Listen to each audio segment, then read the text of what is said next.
शंकराचार्य, उनको चाहे दार्शनिक का है चाहे हमारे धर्मगुरु का है, उनका जो प्रभाव रहा वो जबरदस्त रहा। भारत के साथ मिल जाए वही वास्तव में संघ है। तो भगवान राम के जमाने में कितना बड़ा प्रजातंत्र था कि पूरी प्रजा का मत लिया जाता था। जैसे आपने कहा आजकल का युवा भटका हुआ है, लक्ष्य निर्धारित नहीं है, बिखरा हुआ है, तो आप युवाओं को क्या सलाह दोगे? कोई हित आयुष्मान उनका जीवन में होना। आपको क्या लगता है कि ओबीसी आरक्षण मिलना चाहिए? नई शिक्षा नीति 2020 क्या ये विकसित भारत के निर्माण में नींव का पत्थर साबित होगी? बिल्कुल, शिक्षा किसी देश के रीढ़ की हड्डी आधार। 2047 तक हम अपने आज़ादी की 100वीं वर्षगांठ मनाएंगे और हमारी सरकार का अध्यक्ष कार्यक्रम जो है विकसित भारत मिशन है 2047 तक। जो विज़न है, क्या ये वाकई में हमें विकसित राष्ट्रों की कैटेगरी में लाके खड़ा कर देगा? तो अटल जी ने कारगिल युद्ध के दौरान कहा कि हम अपने मित्र चुन सकते हैं पड़ोसी। उसी कारगिल में न केवल विजय का झंडा गड़ाया, मैं सेना को और तत्कालीन नेतृत्व को धन्यवाद देता हूँ कि पाकिस्तान को धूल भी चकाई। अटल जी ने कहा था एक हाथ में सृजन दूसरे में प्रलय लिए चलते। सिंदूर का अर्थ अपने आप में आप सबको, ये केवल माताओं बहनों, सिंदूर आनी अपने आप में श्रद्धा का केंद्र हो जाता है, चाहे वो हनुमान जी पे चढ़ाए और चाहे माता मैंने अपने माथे पर लगाए। पाकिस्तान की जो राजनीति है भारत के विरोध पर टिकी, जो हमें छेड़ेगा हम उसको अब छोड़ेंगे नहीं। और जो अखंड भारत की कल्पना हमारे भारतीय, हमारे तो रोज वेद मंत्र की पूजा करते हैं तो वहीं से शुरुआत होती है। तो उस अखंड भारत को यदि पुनर्स्थापित कोई करेगा तो माननीय मोदी जी हमारी विचारधारा करेंगे। जनरल बिपिन रावत ने एक बात कही थी कि जब भी हमारा देश वॉर होगा, हमारे साथ देश होगा, तो हमें ढाई सरकारों से लड़ना होगा। जो संस्कृति पर आघात करेगा वो बड़ा आघात होगा। हम अपने आप को सनातन कह नहीं रहे हैं। विश्व की सबसे प्राचीन परंपरा यदि कोई है, यूनान मिस्र रोमा सब मिट गए जहाँ से, अब तक मगर है बाकी नामो निशान हमारा और सारी यहाँ से अच्छा दोस्त हमारे। विशेषकर महिला समाज है, हमारी सबकी श्रद्धा की केंद्र सावित्री बाबू है। महिला सुरक्षा अभी भी चिंता का विषय है। आज़ादी का अमृत महोत्सव मना रहे हैं तो हम ये देख रहे हैं कि कृषक का जो बेटा है वो कृषि न करके किसी अन्य रोजगार की तलाश में पलायन कर रहे हैं। मैं ऐसे अनेक उदाहरण यहीं पर दे सकता हूँ जो IIT करे हुए बच्चे भी लौट के खेती की ओर आ रहे हैं। सर, आप एक राजनेता के तौर पे भविष्य में अगले नेतृत्वकर्ता के रूप में किसे देखते हैं? दोस्तों नमस्कार, आप सभी का बहुत बहुत स्वागत है हमारे पॉडकास्ट वार्तालाप में। मैं आपका वार्ताकार मोनीश और मेरे साथ हमारे साथी पूनम। दोस्तों आज हम जिस व्यक्तित्व से मुखातिब हैं ये किसी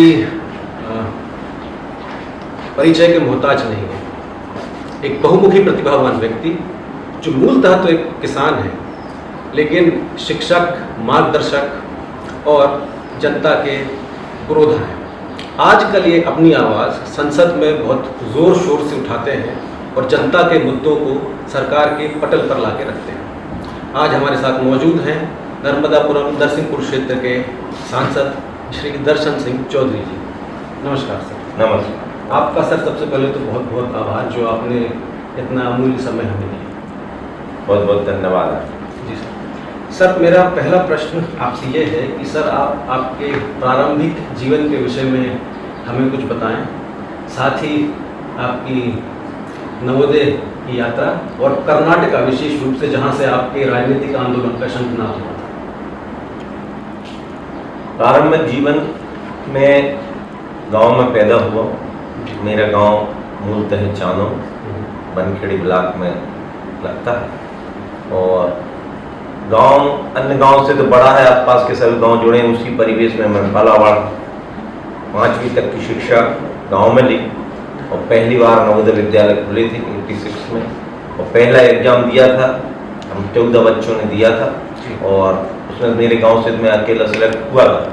और नवोदय में जाने के बाद एक जीवन में दूसरा परिवर्तन, क्योंकि गांव का परिवेश उस समय संचार के उतने साधन नहीं थे, बहुत टीवी 1-2 हुआ करती थी गांव में और वो उस प्रकार का वातावरण नहीं था। लेकिन नवोदय में जाने के बाद सारी चीज़ें सीखे वहाँ से, हर चाहे वो खेल की गतिविधियाँ हों, चाहे सामान्य जीवन के काम हों, चाहे सोशली यूजफुल प्रोडक्टिव वर्क करने की बात हो, ऐसी सारी चीज़ों को नवोदय में एक बहुत सारी चीज़ों को एक साथ हमको मिला।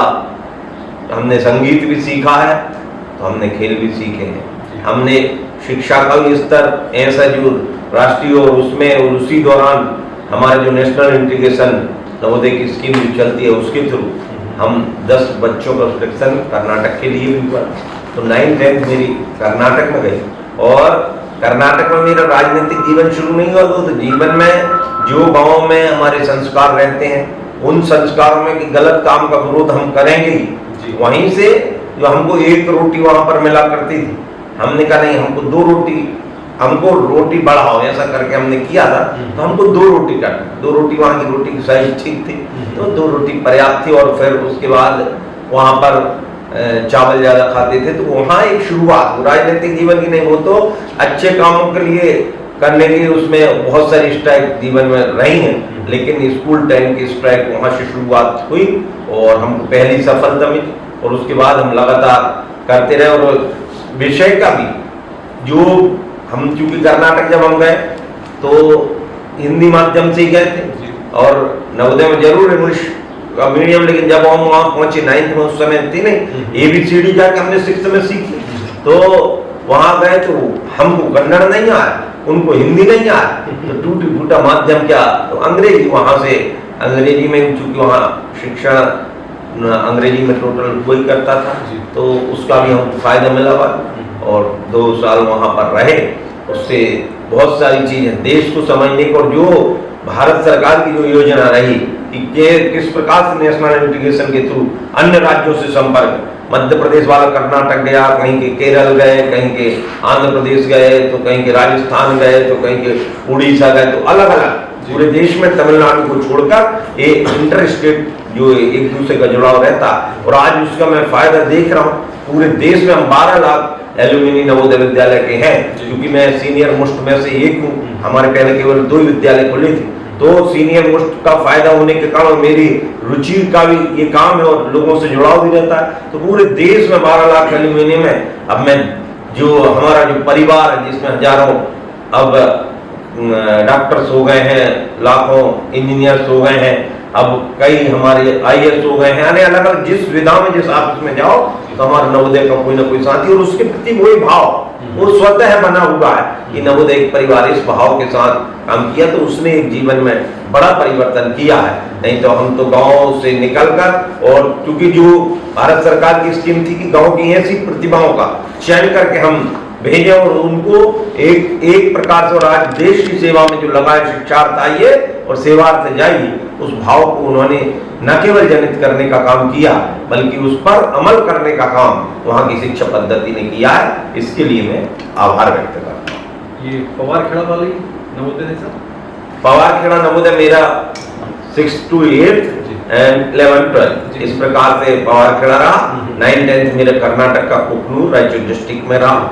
और पवारखेड़ा में भी वो जो सारी चीजें हमने जीवन में पहला टूर जब किया, अब कल्पना नहीं करेंगे, हम पैदल चल के पहाड़ी पे आए थे उस समय, और पहाड़ी पे आए और आकर वहाँ भोजन किया तो उसका अलग अनुभव। हम निटाया जहाँ गांधी जी आए वहाँ देखा। हम पचमढ़ी गए तो 6th में जब हम पचमढ़ी गए, अभी मैं जब उस इंस्टीट्यूट का अतिथि बन के गया तो दोनों चीजों में मैंने उनको बताया तो वो बच्चे 3 देशों के थे, वो ज्यादा प्रभावित हुए। हमने वहाँ पर जो कैंप किए, स्काउट गाइड का कैंप किया, पहली बार उस विषय को समझा, उसके पहले हम जानते नहीं थे, लेकिन उसका जो अनुभव रहा है, हमने कम से कम गीत की श्रृंखला देखे तो उस हम 6 to 8 लगभग 150 गीत हमको अनेकों भाषा में सिखा दिए गए थे। उनका न केवल रूपांतर, बहुत सारी चीजें, मतलब जो राष्ट्रीय एकता और अखंडता की जो बात करते वो हमारे जड़ जातिवाद का दूर दूर तक नाम नवोदय में नहीं हुआ करता था, जिसका मुझे आज भी है, संगत से भी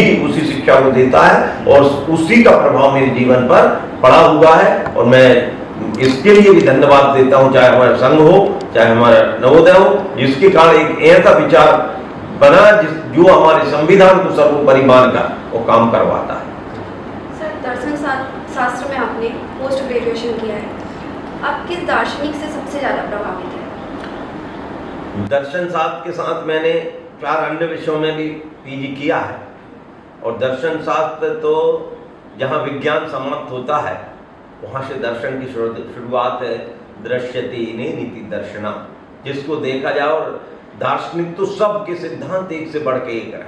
अब जब हम कल्पना करेंगे तो भारतीय दर्शन को पढ़ा तो विदेशी दर्शन को, चाहे वो यूंग कांट के हों या विदेशी पद्धति के जो दर्शन है उन डेकार्त का हो, उन सबको मैंने पढ़ा कि भारतीय पद्धति का दर्शन जिसमें हमारे षड दर्शन रहे हैं, सांख्य योग न्याय वैशेषिक पूर्व मीमांसा उत्तर मीमांसा, और उसमें भी आदि गुरु शंकराचार्य, उनको चाहे दार्शनिक का है चाहे हमारे धर्म गुरु का है, उनका जो प्रभाव रहा वो जबरदस्त रहा। क्योंकि मैंने पहले आते थे जब सब्जेक्ट लिया फर्स्ट ईयर जाके मैंने सबसे पहले हमको जैन धर्म पढ़ा गया तो उसमें बहुत प्रभावित रहा। जैन धर्म के बाद बुद्ध धर्म पढ़ा तो मैंने कहा अरे ये भी बहुत अच्छा है से भी। और जब मैंने षड दर्शन पढ़े और उसमें भी जब शंकराचार्य जी को जाके पढ़ा तो उनका जो शारीरिक भाष्य और उसके, क्योंकि मेरा तो होने को तो 2020 से बच्चे पास होते हैं, लेकिन मैं तो उस समय भी किताब ढूंढने काशी गया था और मैं मूल सब्जेक्ट को लेकर और उनकी मीमांसा करना, क्योंकि ये मेरा रुचि का भी विषय था, धर्म से जुड़ा हुआ है। बचपन में मेरे संस्कार ऐसे डाल दिए थे दादाजी ने कि रामायण और महाभारत तो मेरे को जो कहानी के तौर पे वो तो याद करा ही दिए थे। चौपाइयाँ मेरे को रामायण पढ़ने का शौक प्रारंभ से रहा था, तो वो सारी चीज़ें भी प्रभावित रहीं। हालांकि मेरे को इस बात का दुख रहा और वो मैंने इस बार जब मैं शिक्षा समिति में देश में आया हूँ, संस्कृत मैंने नहीं सीखी, हमारे नवोदय में संस्कृत नहीं सिखाई जाती है, लेकिन अब मैंने वो भी रखा है कि संस्कृत अनिवार्य विषय नवोदय में और देश में होना भी चाहिए और उसका इम्पैक्ट हो। और जब वो पढ़ा शंकराचार्य जी को तो वो पराकाष्ठा है, उसको जो जीवन जीने की शैली का है, वर्तमान का है, अतीत का है या भविष्य का है, इन सब की पद्धति में यदि दर्शन की पराकाष्ठा कहीं पर है तो आदि गुरु शंकराचार्य जी है। जैसे आप संघ के सक्रिय सदस्य हैं, ऐसी कौन सी वजह है जिसके चलते आपने संघ ज्वाइन किया, किसी दल या विचारधारा को नहीं? हम बचपन से ही थे तो हमको हमारे गांव के एक शंकर सिंह जी पटेल जो वर्तमान में रेलवे में अभी रिटायर हो गए, मदन सिंह जी, ये हमको खिलाने का काम करते थे। छोटे छोटे थे, दत्तौन भी जाकर हम नदी के किनारे करते थे, शाखा लगती थी तो उसमें अच्छी चीज गीत सिखाते थे, खेल कराते, तो उससे इंटरेस्ट जागा। और जब मैं बड़ा हुआ और लौट के आया शिक्षण के साथ साथ मैंने संघ का प्रशिक्षण भी लिया, प्राथमिक लिया, प्रथम जो हमारी पद्धति है उसको लिया, तो प्रभावित तो प्रारंभ से, चूंकि भारत के साथ मिल जाए वही वास्तव में संघ है। और संघ से जब उससे मैं तो कहता हूँ हर भारतीय के अंदर संघ रहता है, अब वो किस रूप में उसको कर ले, लेकिन भारतीयता है तो संघ रहेगा। मैं तो राष्ट्रीयता का सबसे बड़ा प्रतीक मानता हूँ और उसी हिसाब से संघ का जब प्रशिक्षण दिया और उसके बाद उस विचार, क्योंकि जो हमारे मूल मापदंड है जिनको बुलाने की तथाकथित जो भी विरोधी विचारधारा की क्या है, हमारी ऐसी विचारधारा की क्या है जिन्होंने हमारे देश की मूल धाराओं से हटकर विदेश से प्रभावित होकर उन्होंने नए नए नारे देने का काम किया। कोई ने समाजवाद का नारा दिया, कांग्रेस का तो कोई वादा ही नहीं है, और चलने का काम किया। तो एक ऐसी विचारधारा जो मूलतः भारतीय संस्कारों के साथ बढ़ सके वो केवल संघ की विचारधारा हो सकती, तो वो जीवन ये संघ का बिल्कुल तारतम्य रहता है। हम हमारी दैनंदिनी जो दैनिक क्रियाएं रहती हैं उसमें भी प्रतिदिन की जो क्रियाकलाप है वो संघ से जुड़े हुए हैं। हम प्रातः उठ के सूर्य नमस्कार करते हुए सोते समय हम शयन मंत्र जो करते हैं उस तक, और जो सर्वे भवन्तु की कल्पना संघ में की जाती है, और जो हमारे चाहे वो प्रातः स्मरण मंत्र जिसमें भारत माता के पूजन से लेकर भारत के जितने भी हमारे मनीषी हैं उन सबके, और जितने भी हमारे जिन्होंने भारत के लिए बहुत श्रेष्ठतम काम किया उनको सुबह सुबह हम हमारे एकात्म स्रोत में जब हम उनको स्मरण करते हैं प्रातः स्मरण स्रोत में, तो लगता है कि ये भारत का दर्शन हम उसमें उठते से कर लेते हैं। तो संघ तो अपने आप में एक ऐसी चीज है, और मैं तो ये कहता हूँ आपसे भी आग्रह करता हूँ एक बार उसके थोड़े से साहित्य को यदि आप पढ़ेंगे तो उसमें रम जाएंगे, और केवल रमेंगे नहीं उसको स्वीकार भी करेंगे और लोगों को भी सिखाने का काम करेंगे। इसी संघ तो अपने आप में एक बहुत बड़ा विचार, एक बहुत उससे केवल प्रभावित होने का काम नहीं, उसके अनुसार चलने का काम होना चाहिए, यही मेरी सबसे अपेक्षा है। सर, आपका जीवन यायावर प्रवृत्ति का रहा है। आपने एक फकीरी को विकसित किया अपने भीतर और अपने को जन सेवा में समर्पित कर दिया है। आपने इतनी ऊर्जा कहाँ से लाई? आपने ना तो विवाह किया और ना ही किसी मोह में हैं आप। आप अनवरत रूप से जनसेवा में लगे हुए हैं, बस यही बताइए हमारे युवाओं को। देखिए, मैं अपने आप को सौभाग्यशाली समझता हूँ। मां नर्मदा जी और हमारे गुरुओं का आशीर्वाद रहा कि आज जिस पद्धति का मैंने चयन नहीं किया, ये स्वतः मेरे स्वभाव में आया है। मैं नवोदय में था तो मेरे पास उस समय एक बिस्तर टूट गया था, तो मेरे को 11th-12th में कोई बिस्तर नहीं मिला, तो मैं मित्रों के साथ सोया करता था। तो वो एक अलग कहानी। जब मैं उसके बाद आया उत्तर, तो पहली बार मैं ये नर्मदापुरम में रहा, तो वहाँ भी मैंने उस प्रकार का जीवन मित्रों के आधार। मेरा आज भी मित्र यानी ऐसा वो घर ही अपने आप में बन जाता है। मैं जैसा अंदर से वैसा ऊपर से। और मैं ये हर व्यक्ति को बोलता हूँ, जीवन में जिसको सफल होना है, अंदर और बाहर एक से रहो, आप जीवन में कभी असफल नहीं हो सकते। क्योंकि जो आप हो कुछ और दिखाओ कुछ, तो बनावटीपन कभी भी आपको पीछे ले जाएगा। तो पहला सूत्र तो यही है, अपने आप के अंदर का जो बनावटीपन है उसको दूर करो। जो सहज जिंदगी, जितना सरल बनोगे उतना आगे बढ़ोगे, हर प्रकार से आगे बढ़ोगे। झूठ कई प्रकार को सोचने को मजबूर कर देता है, सच में कोई सोचने की जरूरत नहीं रहती। चुपचाप में लोग बोलते हैं मैं आज इतने ज्यादा प्रवास करता हूँ, आप जिसको यावारी जीवन में कह रहे हैं, मेरी तो रात में मैं 3 बजे आया हूँ, सुबह 6 बजे से मेरी क्रियाकलाप शुरू हो जाती है। तो ऐसे एक रात नहीं, 2-3 जने तो देख रहे हैं, ऐसी कई रातें मेरी लगातार चलती रहती है निरंतर। लेकिन उसका कोई मेरे उस पे जीवन पे इसलिए प्रभाव नहीं पड़ता। हमने काम को ही पूजा, काम को ही श्रद्धा और काम को ही अपना आधार मान लिया। तो उसी आधार पे मैं कह सकता हूँ कि ये यायावारी जीवन ना कह के इसको सादगीपूर्ण जीवन और जो चलने वाला चलायमान जीवन हर काम में। मैं यदि यहाँ बोल भी रहा हूँ, आपसे भी बात कर रहा हूँ, उसमें भी मेरा लक्ष्य तय होना चाहिए। और मेरा काम, मेरी भारत माता, मेरी नर्मदा मैया, मेरा क्षेत्र और ये सब मेरा होना चाहिए। इस भाव को यदि अपने जीवन में जिसने ध्येय बना लिया, वो ध्येय के साथ तो दशरथ वाणी ने क्या कर डाला हम जानते हैं, ध्येय के साथ तो मीराबाई ने क्या कर डाला हम जानते हैं, ध्येय के साथ तो स्वामी विवेकानंद ने क्या कर डाला।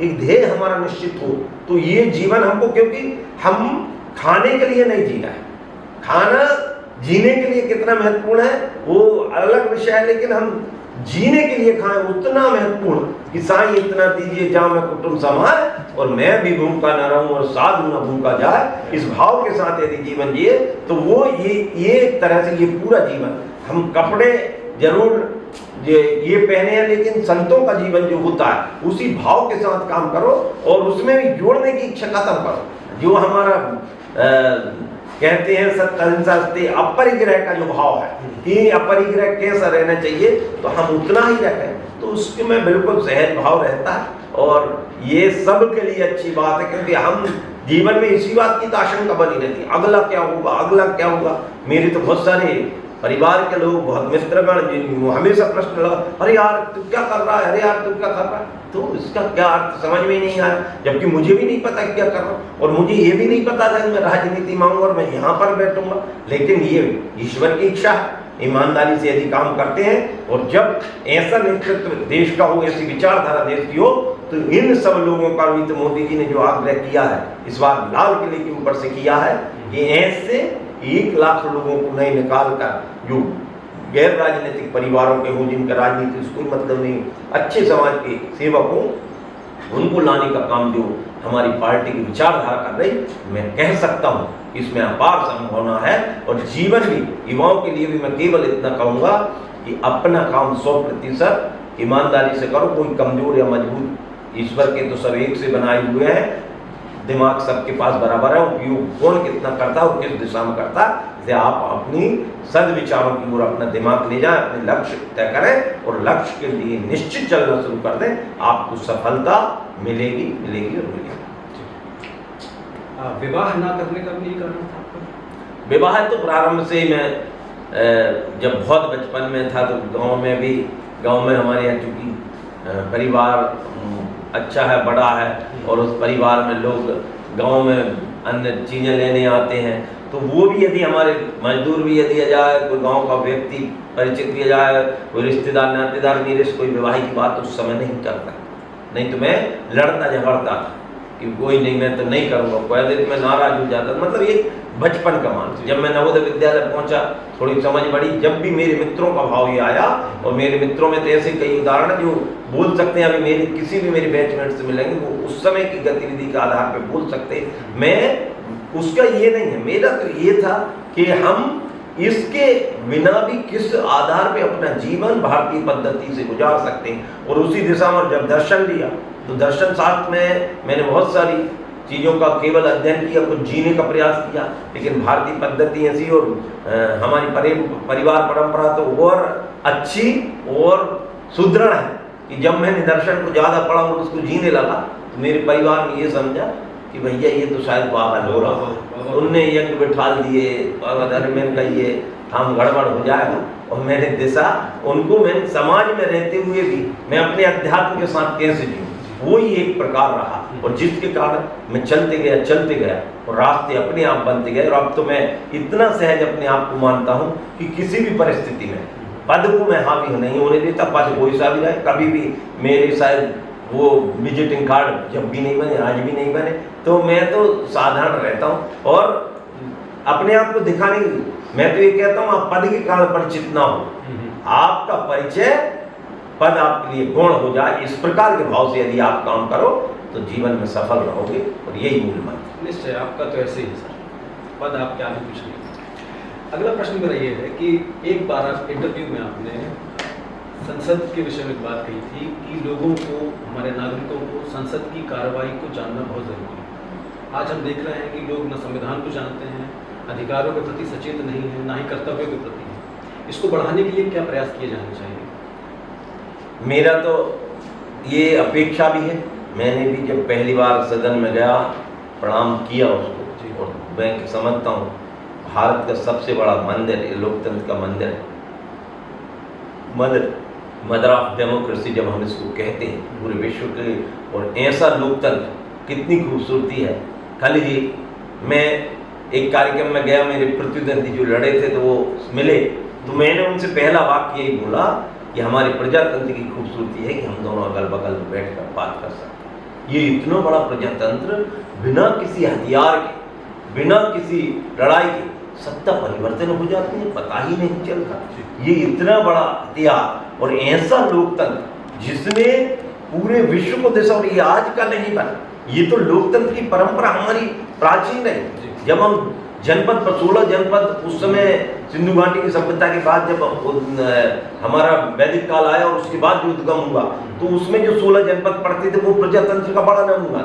लेकिन उसके पहले कि हम यदि पढ़े तो भगवान राम के जमाने में कितना बड़ा प्रजातंत्र था कि पूरी प्रजा का मत लिया जाता था और प्रजा के मत के अनुसार ही भगवान राम के स्वयं के निर्णय हुए करते थे।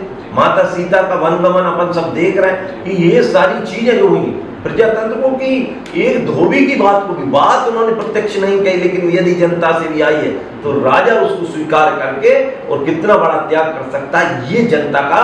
और जनता सर्वोपरि, जनता के लिए यदि जनता सुखी तो सब सुखी रहेगा, राजा सुखी हो जाएगा। इस भाव से हमारे देश में काम रहा है। इसी प्रजातंत्र की विधा को सब बच्चों को भी जानने चाहिए। हमारे जो सब्जेक्ट रहते हैं कम से कम एडिशनल 10th तक जो रहते हैं, 12th तक, मैं तो ये कहता हूँ संविधान की, खेती के, इसको अनिवार्य विषय भारत के अंदर करना चाहिए, जिससे कि उसकी समझ बढ़ सके।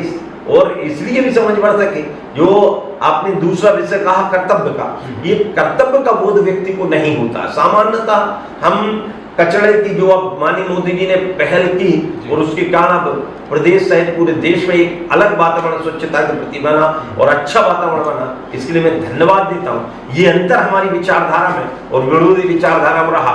वो कहते हैं हम महात्मा गांधी के वंशज। महात्मा गांधी ने तो 1948 के पहले ही, 47 के पहले ही उन्होंने कांग्रेस को छोड़ दिया था और उन्होंने स्वतंत्रता की बात कहा था कि कांग्रेस जैसी संस्था को समाप्त कर देना चाहिए, उस पर नहीं चलने का काम किया। महात्मा गांधी ने स्वच्छता की बात, उन्होंने तो केवल, कांग्रेस ने महात्मा गांधी के नाम मार्ग शुरू कर दिए। मार्गों का नाम वो महात्मा गांधी जैसे चल नहीं सकते तो मार्ग का नाम रख दिया। ये अच्छी बात है कि कुछ स्थान ऐसे नाम लेके वो उन पद चिन्हों पर नहीं चल रहा है। पद चिन्हों पर यदि चले तो मोदी जी चले। और यही प्रजातंत्र की खूबसूरती है कि उसको कोई भी अमल कैसे भी करे। उन्होंने सरदार पटेल का तथाकथित कांग्रेस ने उस समय विरोध किया था, लेकिन हमने न केवल स्टैच्यू ऑफ यूनिटी माननीय मोदी जी ने बनाकर और पूरे विश्व में ये सिद्ध कर दिया है कि भारत का लौह पुरुष कैसा होना चाहिए। हमारे इतिहास में जो चीजें कई बार ऐसी पढ़ाई जाती हैं कि नेपोलियन को भारत का समुद्रगुप्त माना जाए, समुद्रगुप्त उससे ऊपर, तो मैं तो ये कहता हूँ समुद्रगुप्त पहले हुआ।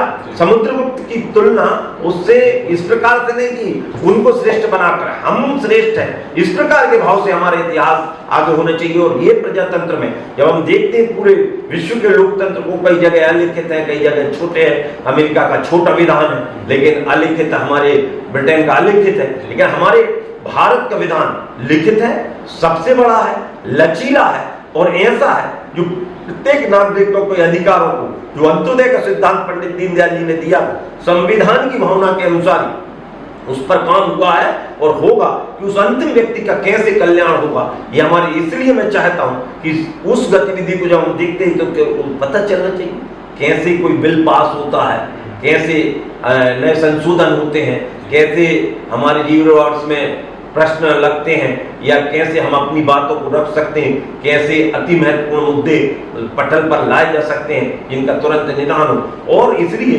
इस विधान को हर व्यक्ति को समझना चाहिए। प्रजातंत्र हम सबसे, प्रजातंत्र में सबसे ऊपर, और मेरे से यदि कोई पूछे कि भारत का सबसे बड़ा धर्म ग्रंथ कौन सा है, तो मैं दावे के साथ कहता हूँ हमारा सबसे बड़ा धर्म ग्रंथ हमारा संविधान ही होगा। और उस संविधान के अनुसार लोग, मैंने इस बार देखा जाए जब हम शपथ ले रहे तो विरोधियों में कुछ आए और संविधान हाथ में किताब लेकर शपथ ले, जिन्होंने संविधान को तार तार करने का काम किया, राहुल गांधी सहित पूरे में उन पर यह आक्षेप नहीं, मैंने प्रत्यक्ष उसको देखा है, इसे मैं ये दावे के साथ कह रहा हूं कि उन्होंने जो किया कि संविधान की किताब को केवल हाथ में रखकर हमेशा संविधान को तार तार करने का काम किया है। संविधान की रक्षा का यदि किसी ने काम किया है तो भारतीय जनता पार्टी और उसके मत ने किया है, उसको जनता तक ले जाने का काम किया है, उसको सर्वोपरि मानकर, और हम उसकी श्रद्धा के साथ। इसलिए मैं चाहता हूं आम जनता हो, चाहे आम नागरिक हो, चाहे हमारे छात्र हो, चाहे युवा हो, इनको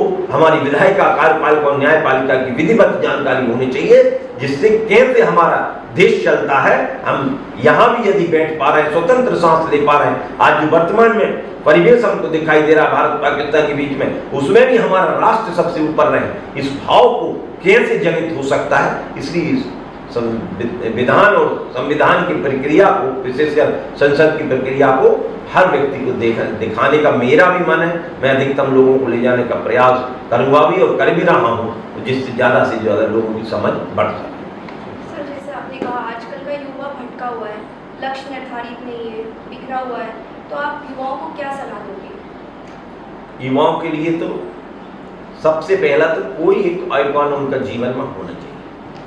आइकॉन स्वामी विवेकानंद भी हो सकते हैं, आइकॉन हमारी ईश्वरी परंपरा से हमारे कोई ईश्वर, चाहे भगवान श्री कृष्ण का है, भगवान श्री राम का है, भगवान श्री परशुराम का है, कोई भी आइकॉन जिसको बन सकते हैं। हमारी संत परंपरा से कहें तो हमारे प्राचीन संतों से लेकर हमारे नए, चाहे वो कबीरदास जी हों, चाहे हमारे रहीम जी हो, कोई भी जो इस परंपरा से निकल के आ रहा, तो उससे कोई सगुण विचारधारा करने, एक आइकॉन युवा तय कर, उस आइकॉन के अनुसार अपने जीवन को ढालने का, क्योंकि हर चीजें जीवन में अनुकूल नहीं होती, कभी कभी पीछे भी हटना पड़ता है, आगे भी बढ़ना पड़ता है। आपकी परिवार की स्थिति अलग रहती, हम सोचते बहुत रहे, करें कुछ नहीं, सोचे सोचे तो व्यक्ति यहीं बैठे बैठे तो राष्ट्रपति बनते रहता है, सपनों में वो प्रधानमंत्री बन जाए, सपनों में रोज IAS बनता है, उससे काम चलेगा नहीं। सपने गढ़ो और सपने पर चलना शुरू करो। हमने जिस सपने को लिए, कई बार हमको भूखा रहना पड़े तो रहो, कई बार हमको चलना पड़े तो चलो, कई बार हमको पसीना तो रोज बहाना पड़े तो बहाओ। यदि हमने सपना, आप यदि खेल में आगे बढ़ना चाह रहे हैं तो उसके लिए प्रैक्टिस, ये नहीं वो एक और बात, एक ट्रेंड चल गया, जो व्यक्ति असफल होता है वो कहता है अरे यार इसमें तो ये चल गया, वो चल गया, इसमें एक सामान्य सी बात। मैं स्वयं शासकीय सेवा किए हुए बैठा हूँ, मैंने 1 रुपया भी कभी उसके लिए नहीं दिया।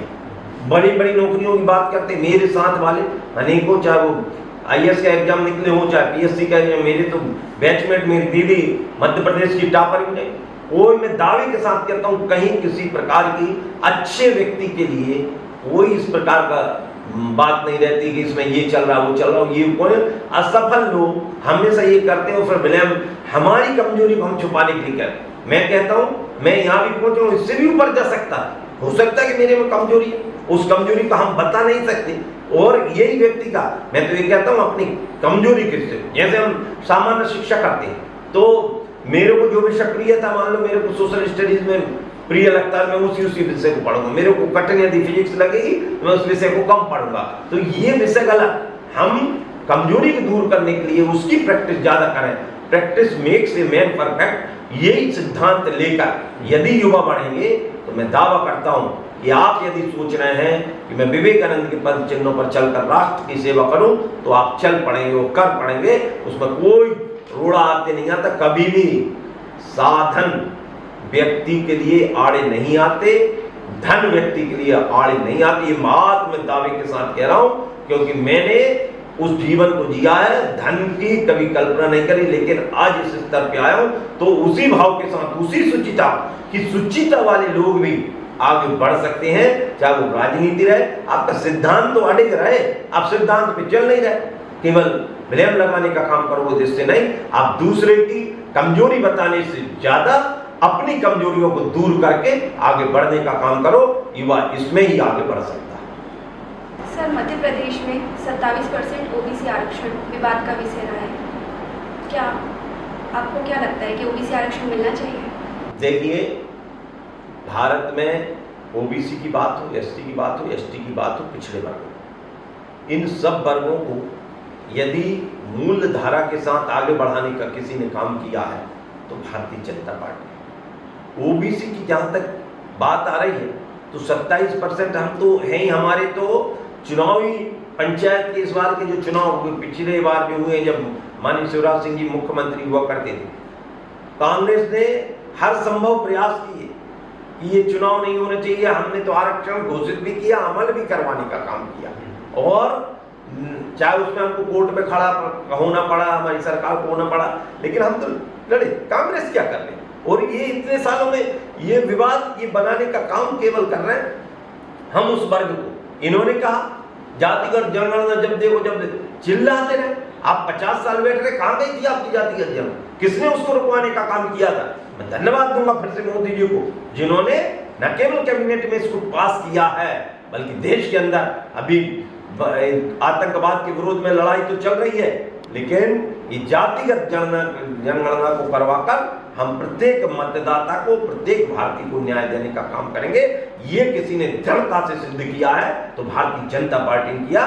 और इसलिए 27% हो या अन्य आरक्षण की बात हो, उन सबको हम पूरी ताकत के साथ उस वर्ग के लिए जो मूल, हमने तो जनरल वर्ग का भी यदि गरीब है तो उसके लिए भी व्यवस्था की है। और जो उनका सर्टिफिकेट भी बनवाते हैं, वो अति गरीब जो हैं उनके लिए सहायता भी देने का अन्य वर्गों की भांति करते हैं। ये ईडब्ल्यूएस का जो फॉर्म रहता है आप सब जानते हैं, इसलिए मैं उसको कह रहा हूँ हम अंतिम व्यक्ति के साथ हैं, उस गरीब के साथ हैं। ये हमारी विचारधारा का काम है। ये तो केवल प्रश्न चिन्ह, यदि काका कालेलकर की रिपोर्ट उस समय क्यों लागू नहीं की, क्यों इन्होंने पिछड़े वर्ग के आयोगों के साथ अन्याय करने का, पिछड़े वर्ग को संवैधानिक मान्यता यदि किसी ने दी है, हमने, भारतीय जनता पार्टी हमारी सरकार ने दी है। ये बात सबको पता होनी चाहिए। और इसलिए चाहे एसटी का आयोग हो, चाहे एससी का आयोग हो, इन सबको भी मान्यता देने का काम हम और हमारी विचारधारा ने किया।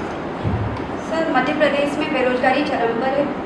एमपीपीएससी हो या वैकेंसियाँ तो आती है पर उतनी मात्रा में नहीं आती जितने विद्यार्थी है।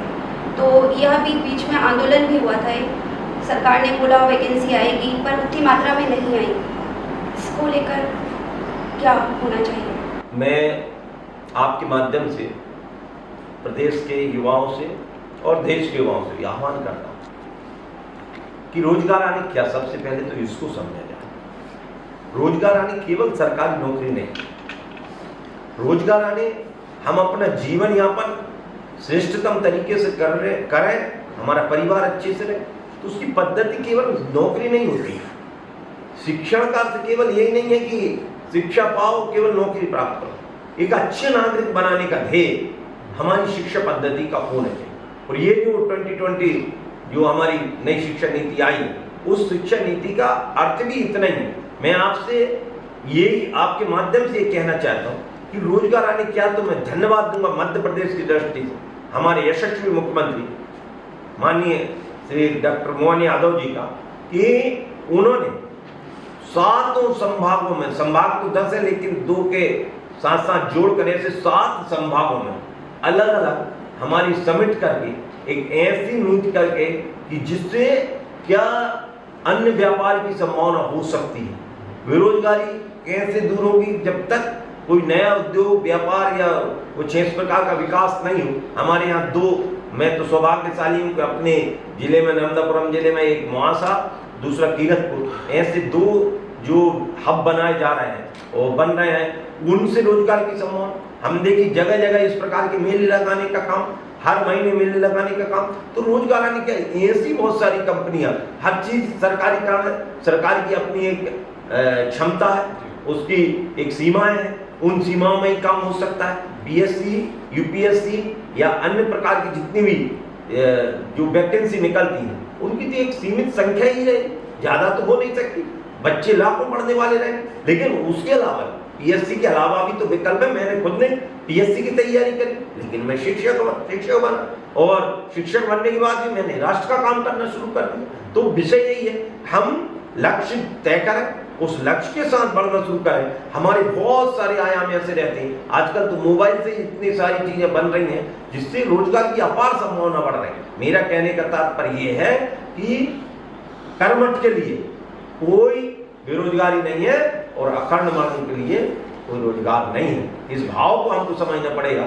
हम कर्मठ बने, कोई भी क्षेत्र में, गांव में भी खेती करें, इतनी अपार संभावना है। आज विविधता की ओर खेती की जब हम बात करते हैं तो उसमें आ जाए, तो यदि विविधता में आ जाए तो हमारी बहुत सारी है, चाहे पॉली हाउस बनाने की बात रहे, चाहे हमारी अन्य सब्जी की खेती करने की बात रहे, चाहे अन्य प्रकार की औषधि खेती करने की बात रहे, इस ओर यदि बढ़ गया तो उसमें रोजगार भी बढ़ेगा, अन्य चीजें भी बढ़ेंगे। तो ऐसे बहुत सारे प्रकार हो सकते हैं। रोजगार करती है, पहले तो उसकी परिभाषा हमको बदलनी चाहिए, सरकारी से लेकर हम उसको नीचे तक ले जाने का काम करें, जिससे प्रत्येक युवा के मन में ये भाव जाए कि रोजगार आने। रोजगार तो वो भी है जो एक पान के ठेले पे काम कर रहा, रोजगार नर्मदा खनन को लेकर, नर्मदा में रेत खनन को लेकर, साथ ही आपने ये भी बात कही थी कि रेत खनन बहुत ज़्यादा मात्रा में हो रहा है, पिछले कुछ सालों में ये देखा भी गया है। इसके साथ ही नर्मदा शुद्धिकरण को लेकर भी कुछ बातें आपने कही थी, इस पर सर अभी क्या प्रयास जारी है? देखिए, मैंने तो शपथ ही नर्मदा मैया की जैसे ली है, और नर्मदा मैया केवल मध्य प्रदेश नहीं, गुजरात की भी जीवन दायिनी है। और नर्मदा मैया के संरक्षण और संवर्धन, वो तो माँ है, और जब हम माँ का भाव बनाते हैं तो क्या क्या रहना चाहिए। 1312 किलोमीटर की लंबाई नर्मदा मैया की, अमरकंटक से भड़ूच तक 3500 सहायक नदियां हुआ करती थी जो वार्षिक बहा करती थी। अब अमरकंटक से भड़ूच तक मुश्किल से 3-4 नदी होंगी जो वार्षिक उनको जल देने का काम करती है। हमारा अर्थ यही है कि मूल नदियों को भी और पुरानी नदियों को भी जिंदा करते हुए, और कैसे, क्योंकि हम हर चीज लेने का काम करते हैं। झाबुआ को पानी चाहिए तो नर्मदा मैया, और देने का काम हमें कर रहे हैं। यदि इंदौर को भी चाहिए, उज्जैन को भी चाहिए, कुंभ का मेला भी लगाना, सब जगह नर्मदा मैया से पानी जा रहा, अच्छी बात। लेकिन उस पानी को नर्मदा मैया में कहाँ से आए, तो उसके स्रोत का, और जैसे व्यक्ति का या महिला का आभूषण कोई उनका ऑर्नामेंट जिसको हम कहें हार या कुछ हो सकता है, लेकिन नर्मदा मैया का आभूषण तो हमारी रेत होती है। रेत पानी का मूल होता है, और इसलिए हमने इस विषय को केवल संसद में नहीं, मैं तो प्रत्येक उठाता हूं, मैं धन्यवाद सरकार के रूप में देता हूं कि मशीनों पर पूर्णतः नर्मदा मैया में मशीनों की जो खुदाई है उस पर रोक लगा दी गई है। इसके लिए मैं धन्यवाद करता हूँ। आपके माध्यम से भी कोई नई जानकारी अवैध उत्खनन की रहेगी, ये हमारी सरकार कड़ाई से हमारे प्रशासन को मुस्तैद कर दिया। मैंने बैठकों में भी, केवल बैठक में नहीं कहा, केवल संसद में नहीं कहा, उसको जीवंत देख भी रहा हूँ, उसको हम बर्दाश्त नहीं भी करेंगे। और ये हमारी श्रद्धा का भी, हमारी आस्था का भी केंद्र है, और इसलिए वो तो होना ही चाहिए। मैं उन्हें माननीय मोदी जी का और हमारी वित्त मंत्री श्रीमती निर्मला सीतारमण जी का देश के बजट में धन्यवाद देता हूं कि पहली बार नर्मदा मैया के संरक्षण संवर्धन के लिए 500 करोड़ रुपया न केवल देने का काम हुआ है, बल्कि उस पर अमल भी हो रहा है। यहाँ जहाँ हम बैठे हैं, इसको भी नर्मदा लोक की बात मैंने करी, मैं धन्यवाद देता हूँ उसके लिए भी। यहाँ पर पूरा एक बन भी गया, उसकी राशि भी जारी हुई है और नर्मदा लोक यहाँ पर बन रहा। जगह जगह नर्मदा मैया के अब श्रद्धा का प्रकार बदला गया। पहले श्रद्धा का प्रकार अलग हुआ करता था, क्योंकि उनको जानकारी ना, पूरी प्लास्टर ऑफ पेरिस की मूर्तियां नर्मदा मैया में फेंक देते थे, पूरी पनी और कचरा उठाया नर्मदा मैया में फेंक देते थे, साबुन लगा कर नर्मदा मैया में स्नान करते। धीरे धीरे उसमें जागृति आई है। अब देख रहे हैं हम सब घाट अपने आप में हो रहे हैं। तो साफ सफाई से लेकर संरक्षण से लेकर संवर्धन, जो उसके वाटर ट्रीटमेंट के अनेकों प्रोजेक्ट मध्य प्रदेश से पास भी हो गए हैं, शुरू भी हो गए हैं। तो इस प्रकार के सारे काम हमारे यहाँ हो रहा है। हमारे नर्मदापुरम में भी वाटर ट्रीटमेंट का प्लांट लग रहा है। तो मेरा कहने का तात्पर्य यही है कि हम संरक्षण और संवर्धन के लिए लगातार काम कर रहे हैं और करते रहेंगे। मैया हमारी आस्था, वो जीवन दायिनी है, वो नर के मद को हरने वाली है। वो हर अच्छे काम में, मेरा तो परिवार का, मेरे क्षेत्र का कोई भी पहला काम होता है, शुभ काम हो तो निमंत्रण पहला मैया को जाता है। यदि उसका अच्छा संपन्न हो जाता है और जैसा भी संपन्न होता है तो उसकी विदाई नर्मदा मैया को। यदि कोई के गमी हो जाती है तो तीसरे दिन बाल या देने की प्रक्रिया भी नर्मदा मैया में। तो हर चीज हमारे यहाँ तो अशुद्ध भी रहता है, जरा सा नर्मदा मैया का जल छलक जाता है तो घर शुद्ध हो जाता है। इसे नर्मदा मैया हमारी आस्था का प्रतीक है। ये न केवल वैदिक नदी रही है, हमारी रामायण में इसका उल्लेख है, हमारे पुराणों में इसका उल्लेख है, इसका तो स्वयं का एक पुराण है। तो ये अपने आप में नर्मदा मैया श्रद्धा और हम सब के लिए आस्था का केंद्र है और हम सब उसकी छत्र छाया में आगे बढ़ेंगे। इसलिए मैं निवेदन करता हूँ, इस प्रकार के कोई कृत्य आपके माध्यम से भी जान सकते हैं। अवैध उत्खनन ना तो बर्दाश्त किया है न करेंगे। सर, जैसे आपने बहुत कम उम्र में अपना राजनीतिक करियर प्रारंभ किया था, आप किस राजनेता से सबसे ज्यादा प्रभावित है?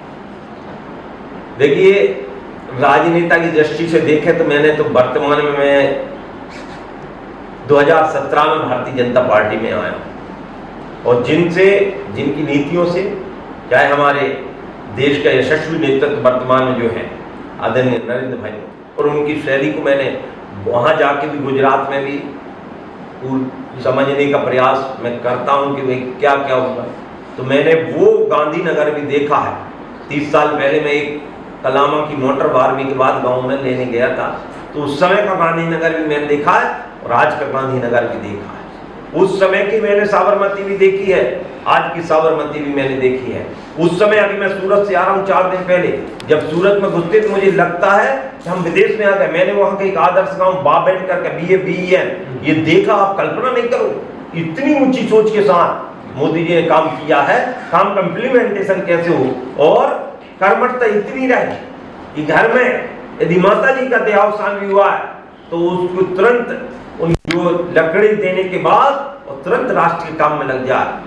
धन रहे ऐसा नेतृत्व जिसने अपने आप को खपा दिया हो, तो प्रभावित तो उनसे सबसे ज्यादा हम हैं ही। और उनकी कार्य पद्धति से, चूंकि अब तो आप सब लोगों के क्षेत्र की जनता की कृपा से आपने जो कमल के फूल के बटन दबाए, जिसके कारण मैं अब तो उनके प्रत्यक्ष दर्शन संसद और यदा कदा करता ही रहता हूँ। तो उनसे, उनके अंदर एक अलग प्रकार की ऊर्जा, जैसे उनका चेहरा दिखता है, एक अलग प्रकार की ऊर्जा। अभी तात्कालिक घटनाक्रम में पूरी देश की जनता को उन पर भरोसा रहा और था, और वो उन्होंने जो कहा सो किया, और जो करेंगे उसके लिए पूरी जनता और राष्ट्र का नाम करेंगे। इसलिए मोदी जी का प्रभाव मेरी जीवन शैली पर सर्वाधिक वर्तमान में तो है ही। और मैं तो युवाओं से भी कहता हूं कि वो तो ढूंढे ना कैसे उन्होंने जीवन, उन्होंने भी वही मंदिर में अभी गया था, उत्तराखंड गया, जिस मंदिर में बैठा ताकू के मंदिर में, आप कल्पना नहीं करेंगे, मुझे बताया गया यहाँ कई घंटे मोदी जी योग किया करते।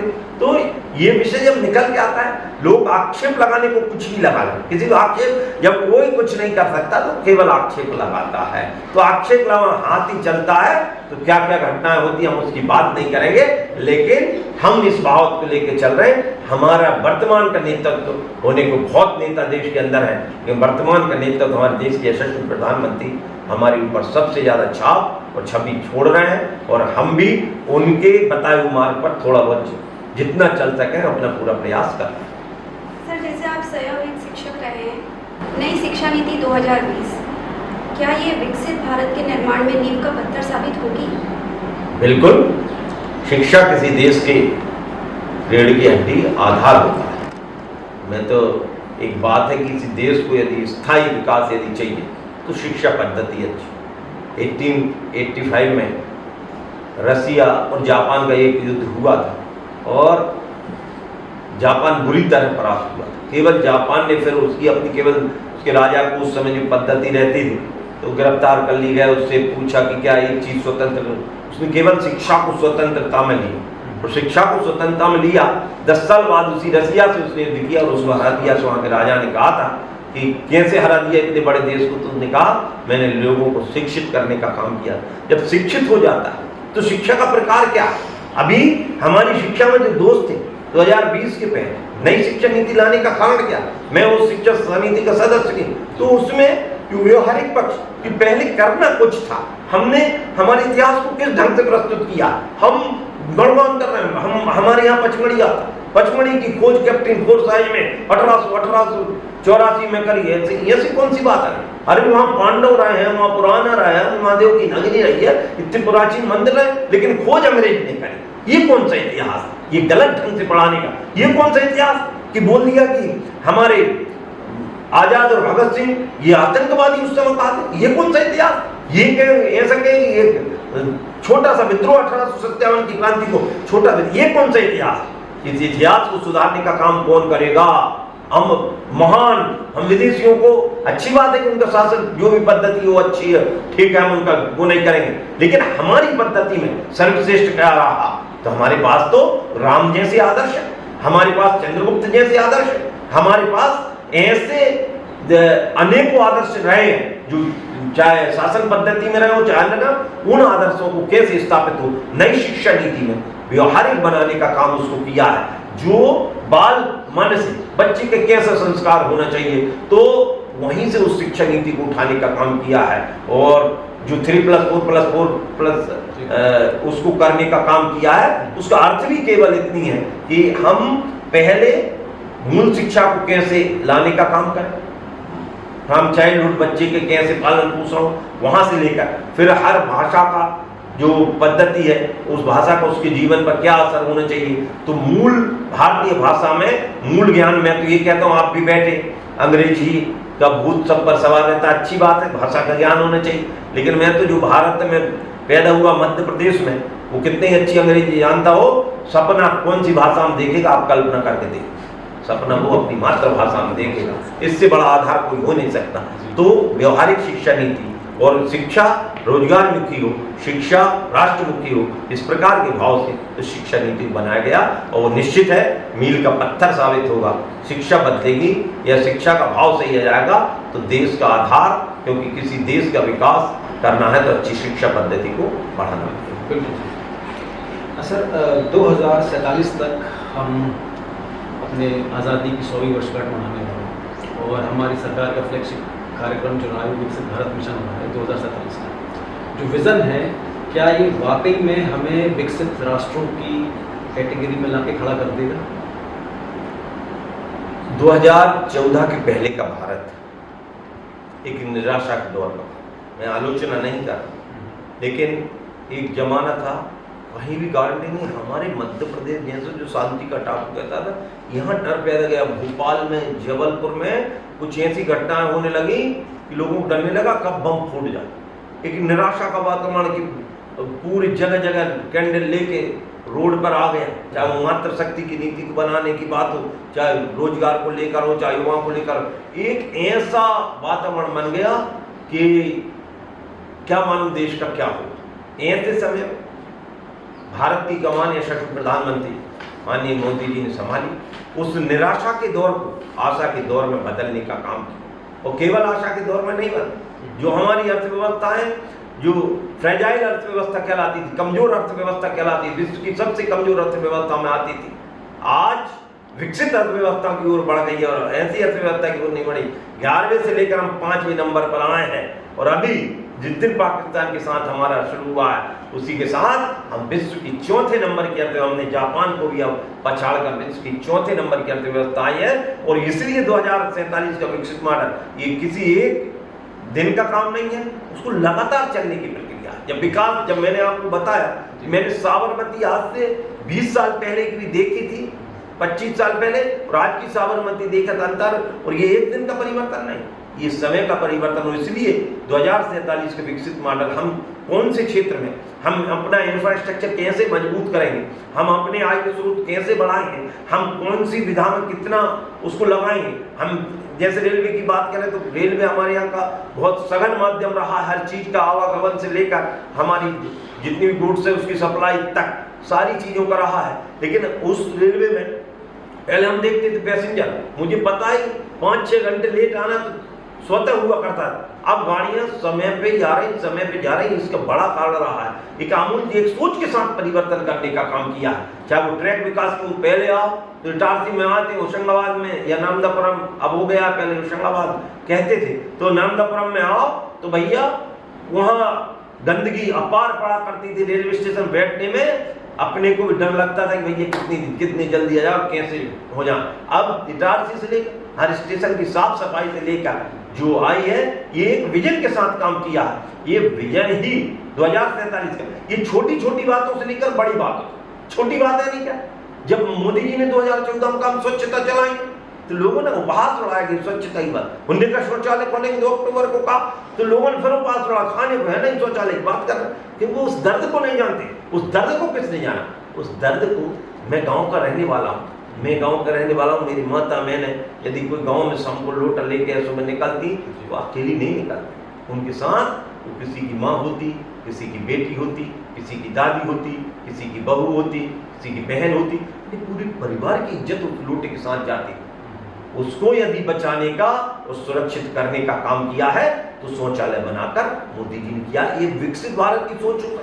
हम केवल विकसित भारत आने सीमेंट कंक्रीट को नहीं देखेंगे, उसके अंदर का भाव, उसके अंदर वो सुचिता जागे, हम जो भी काम कर रहे हैं उसको श्रेष्ठतम तरीके से करें। और यही 2047 के विकसित भारत का मॉडल है कि हम छोटे कामों से लेकर आज हमारे वैज्ञानिक चंद्रमा पर पहुंच रहे हैं। आज हमने वो काम किया जो विश्व में किसी ने काम नहीं कर पा रहा है। हम आत्मनिर्भर हो रहे हैं, और आत्मनिर्भर केवल इसमें नहीं तो चाहे हमारे युद्ध के साधन बनाने की बात हो और चाहे हमारी सुई बनाने की बात, इन सब में हम आत्मनिर्भरता की ओर बढ़ गए हैं। और हमारी भारतीय कंपनियों ने भारतीय ऊर्जा तो इतनी है कि यहाँ तो वो देश है, जब लोग जानते नहीं थे तब हमारे यहाँ पुष्पक विमान इतना बड़ा हुआ करता था जिसमें लाखों लोग समा जाएं, मन की गति से जो चल ले। इस विमान की कल्पना कभी थी तो भारत में थी, कोई कल्पना नहीं करता था। हमारे यहाँ तो भविष्यवाणियां हुआ करती थी।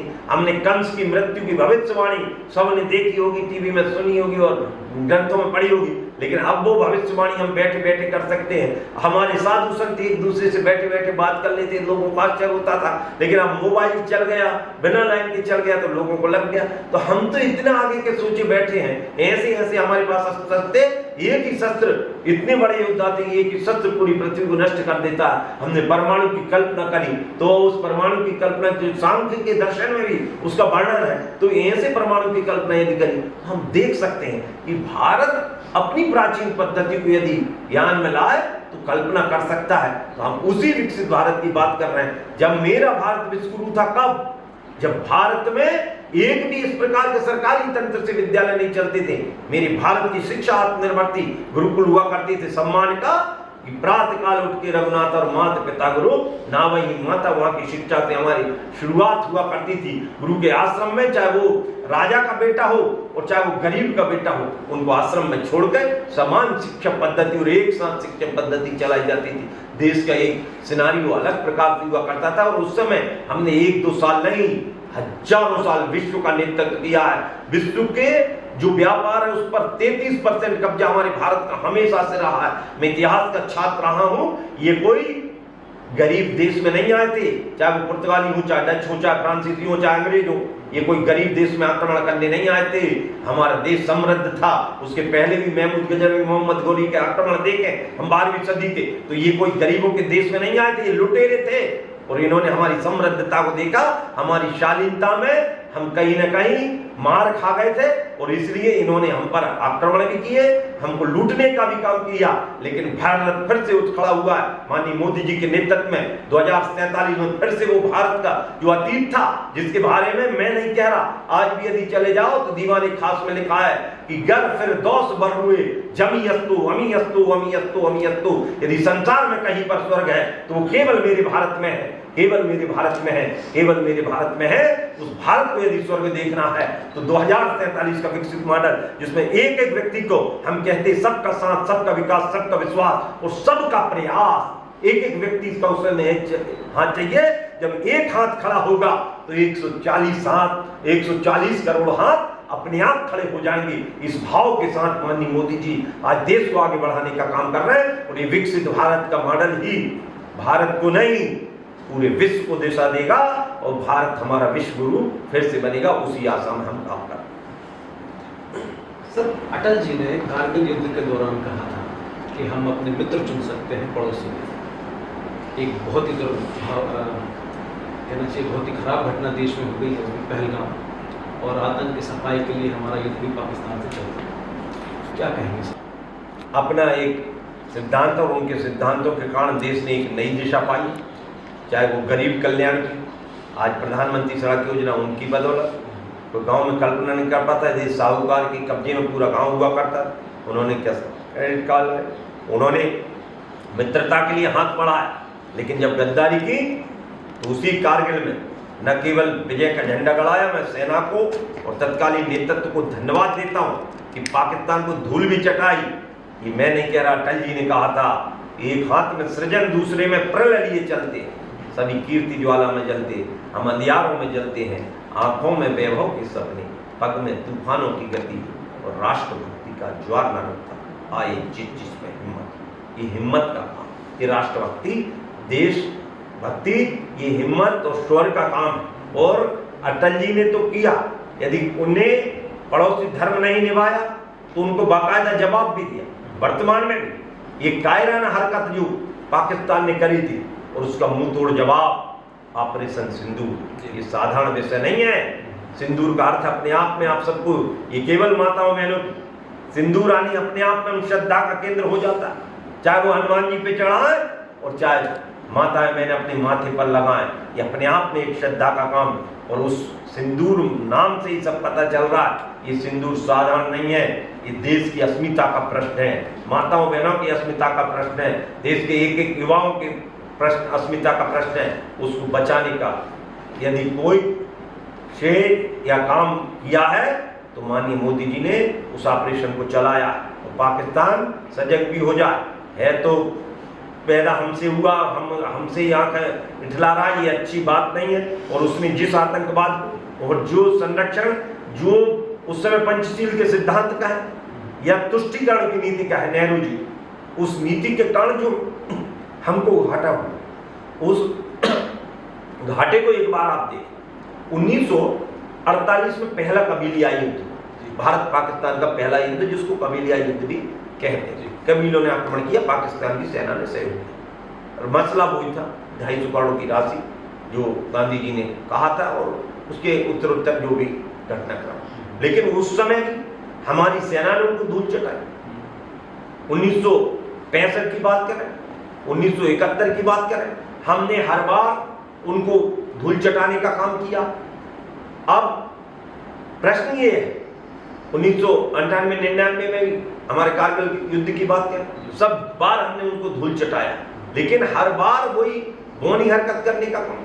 पाकिस्तान की जो राजनीति है भारत के विरोध पर टिकी, केवल भारत का विरोध करना, और उसमें भी कैसा विरोध करना, केवल कह दे कि पूरे आतंकवाद को संरक्षण। इस तुष्टिकरण की नीति के कारण या जो पंचशील के तथाकथित सिद्धांतों के कारण हमने ऐसे ऐसे समझौता किए कि भारत पाकिस्तान के जितने भी युद्ध किए हुए, उन युद्धों में जीत हमेशा भारत की, लेकिन घाटा भारत को हुआ। क्यों?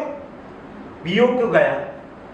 जो पाक अधिकृत कश्मीर है वो आया कहां से? हम जब लाहौर तक हमारी सेना बाहर 12 किलोमीटर दूर बचे थे, उस समय तक हमारे इसी जबलपुर, जिसको पहले त्रिपुरी कहते थे, उसी जबलपुर में 23,000 पाकिस्तानी सैनिकों को बंधक बना के रख लिया गया। पूरी तरह से भारत युद्ध जीत गया। लेकिन जो भी समझौता तो किया, उल्टे हमारी भारत की जमीन उनको दे दें। ये कौन सा तर्क हुआ? जीता हुआ जमीन हम अपनी जमीन ले रहे हैं, उनकी नहीं ले रहे, लेकिन वो भी तुष्टिकरण के कारण नहीं ले पाए। तो इतना डर अच्छा नहीं। वैसे राजनीति संभव नहीं है। जो हमें छेड़ेगा हम उसको अब छोड़ेंगे नहीं। और जो अखंड भारत की कल्पना हमारे भारतीय, हमारे तो रोज वेद मंत्र आप भी पूजा करते हैं, तो वहीं से शुरुआत होती है। तो उस अखंड भारत को यदि पुनर्स्थापित कोई करेगा तो माननीय मोदी जी हमारी विचारधारा करेंगे। पाकिस्तानी कायराना हरकत ये अब ज्यादा दिन चलने वाली नहीं। जो आतंकवादी थे, आप देख रहे हैं उनकी वीडियो, कैसे वो रोते फिर रहे हैं। हमने जड़ से, मोदी जी ने जो भी कदम उठाया, नक्सलवाद एक बड़ी समस्या थी, अब कहीं घटनाक्रम थोड़ा सा बचा, वो भी समाप्त होने वाला है। कहीं भी लोगों को खतरा इस प्रकार का नहीं बचा। अब जो छोटी मोटी कायराना हरकत उन्होंने की है, अब उसको भी जड़ से समाप्त करने का समय आ गया है। और मैं पूरे देशवासियों को विश्वास भी दिलाता हूँ और आशा भी करता हूँ और ये अपेक्षा भी करता हूँ कि देशवासी अपना काम अपनी गति से करता रहे, नेतृत्व पर भरोसा करते हुए, सेना पर भरोसा करते हुए और मोदी जी पर भरोसा करते हुए भारत अपनी गति को पकड़ रहा है और फिर से उस अखंड भारत की ओर बढ़ रहा है। और जो तथाकथित अलगाववादी आतंकवादी हैं उनको जड़ से समाप्त करने का काम मोदी जी करें। सर, भी घटनाक्रम ये है कि आजकल में IMF की मीटिंग होने वाली है और पाकिस्तान को एक बड़ा फंड अगर वहाँ से नहीं मिलता है तो वो अपने युद्ध को बहुत लंबे समय तक नहीं रोक पाएगा। इस स्थिति में अगर वो खिसिया के कल को हमारे ऊपर परमाणु हमला कर देता है तो उसका तो कुछ होना नहीं है। हम जितनी विकास की और अग्रसर हैं, हम पीछे हो जाएंगे। तो फिर हम इसके लिए क्या रोड मैप बनाएंगे, आगे क्या रणनीति बनाएंगे? देखिए, ये 2025 का भारत है, इसको कोई कम ना आके उसने ऐसे मंसूबे प्रारंभ में करने की कोशिश कर ली। हमारे सैनिक अड्डों पर उसने ऐसी मिसाइलें डालने की कोशिश की है जिनको हवा में ही हमारी सेना ने नष्ट कर दिया। भारत 2025 का भारत है। पाकिस्तान जो सोचता है उससे कई गुने आगे हमारी सेना चल चुकी होती। परमाणु की कहे उनको जो अपनाना वो सेना का विषय है, मैं उस पर बोलूँगा नहीं। वो हमारी रक्षा का विषय है, मैं उस पर बोलूँगा नहीं। लेकिन भारत इतना कमजोर नहीं है। हम शस्त्र चलाना भी जानते हैं, शस्त्रों को बचाना भी जानते हैं। पाकिस्तान के पास इस प्रकार के कोई साधन नहीं है, हमारे पास सब प्रकार के साधन है। हमारा देश सुरक्षित है। वो जो हथियार उसको अपनाना वो अपना ले। हमारी सेना पूरी तरह से मुस्तैद है। सर, अभी कुछ दिनों पहले हमने देखा कि बांग्लादेश में शेख हसीना सरकार का तख्ता पलट हुआ और वो सरकार एकदम से पाकिस्तान प्रो हो गई है। जनरल बिपिन रावत ने एक बात कही थी कि जब भी हमारा बिग स्केल वॉर होगा, हमारे साथ युद्ध होगा, तो हमें 2.5 सरकारों से लड़ना होगा। एक तरफ पाकिस्तान होगा, एक चाइना होगा और कुछ बांग्लादेशी होंगे। बांग्लादेशियों की एक समस्या ये है सर कि उनके बहुत सारे नागरिक हमारे देश में मौजूद हैं, जिनमें से बहुत सारे स्लीपर सेल हैं। सरकार की इनसे निपटने की क्या रणनीति है सर? देखिए, जब हमने पाकिस्तान में रहने वाले आतंकवादियों को ढूंढ दिया तो हमारे यहाँ के स्लीपर सेल पर भी चिंतन भी हुआ, उसकी निरंतर पकड़ भी हो रही है और मॉनिटरिंग भी हो रही है। तो मैं विश्वास करता हूँ देश की सरकार पर, देश की सेना पर, देश की IB पर, CI पर, इन्होंने इतनी अच्छी रणनीति के साथ काम किया। हम जानते हैं कि बगल के देशों का मत अलग रहेगा, लेकिन हमारा देश समृद्ध है, हर सीमा पर मुस्तैद है। चाहे हमारी समुद्री सेना हो, चाहे हमारी थल की सीमा हो, इन सब सीमाओं पर हमारी सेना ने पुरजोर ताकत के साथ खड़ी है और मुंह तोड़ जवाब भी देंगे और जीतेंगे। सर, मूवीज देखते हैं आप?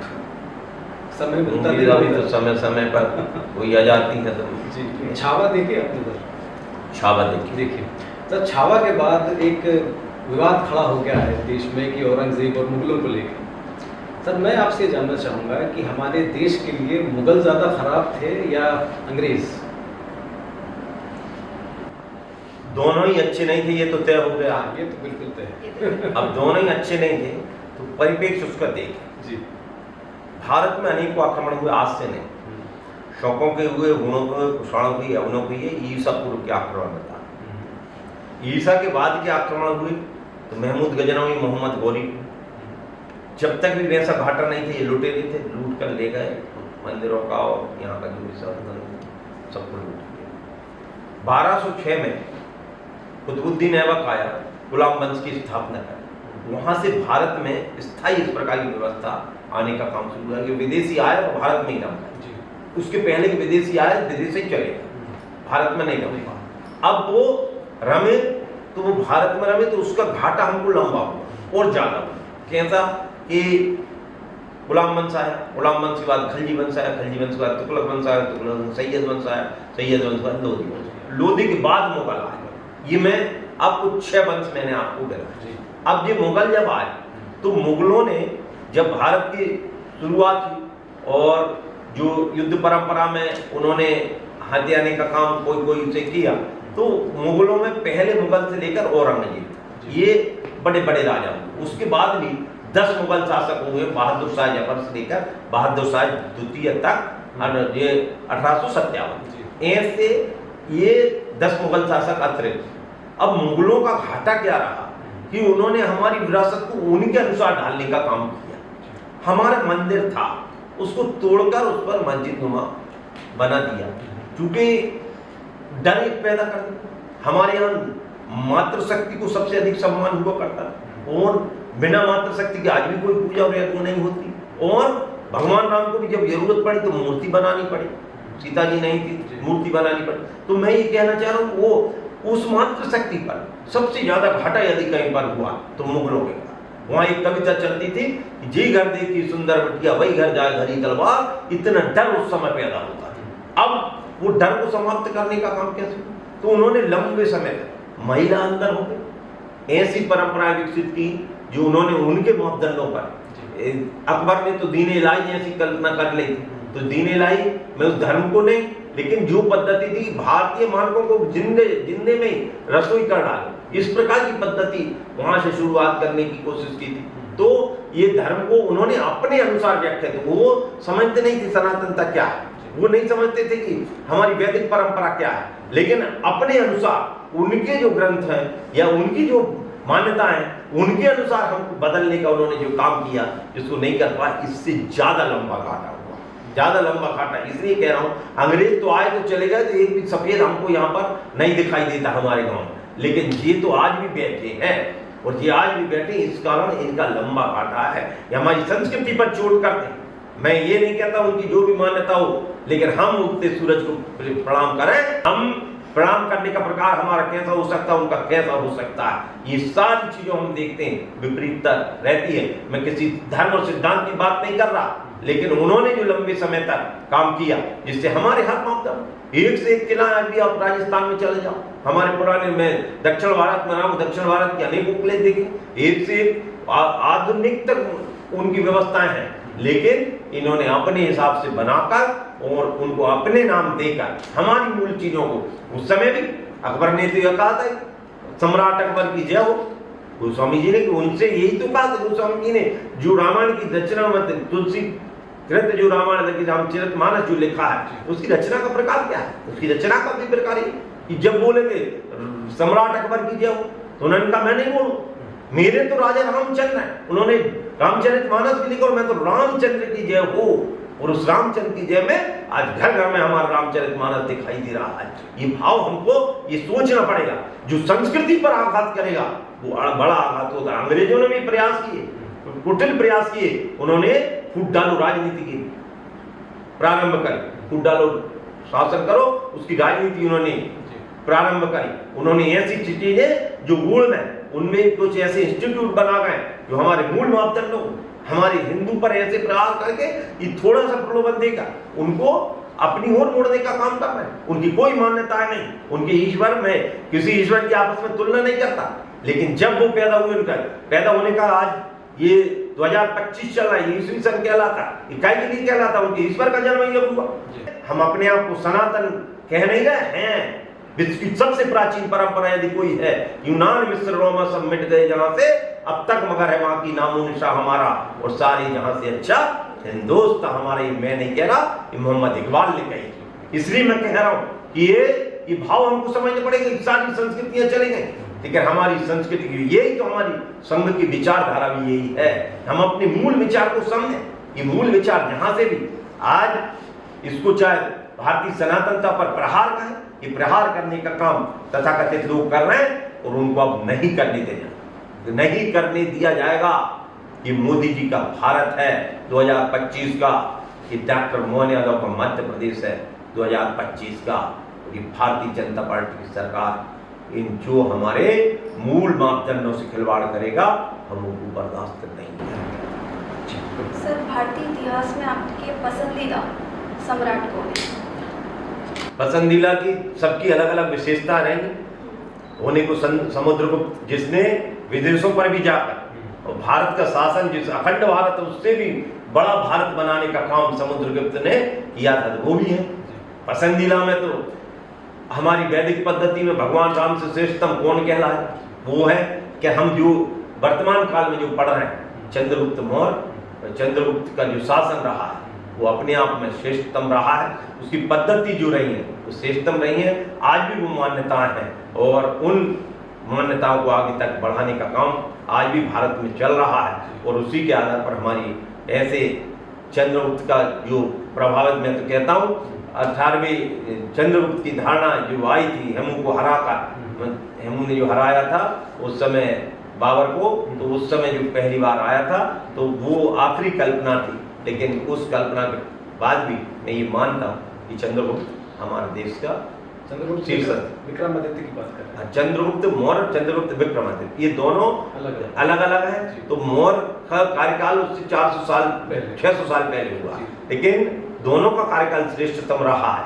उसमें भी मौर्य भी ईसा पूर्व की पद्धति में किया, चंद्रगुप्त ने ईसा बाद की पद्धति को काम किया। तो दोनों के कार्यकाल में ये चंद्रगुप्त एक स्वर्णिम काल जिसको कहते भारत का, जिसमें सिंहासन 32 जैसी कहानी है। एक श्रेष्ठतम राजा, उसका सिंहासन पर भी यदि कोई बैठ जाए तो वो गड़रियाबी राजा बन जाएगा, इस भाव के साथ उसकी कहते हैं। तो ये मूल पद्धति में से भारत में एक मैंने समुद्रगुप्त का बताया, हर्षवर्धन का बताऊं, हमारे राजा भोजपाल जी का बताऊं, तो ये से अनेकों राजा महाराज हुए जिनकी अपनी अपनी विशेषता, हमारी रानी अवंतीबाई जिनके अपने आप में विशेषता, हमारी अहिल्याबाई जिन्होंने अपने पुत्र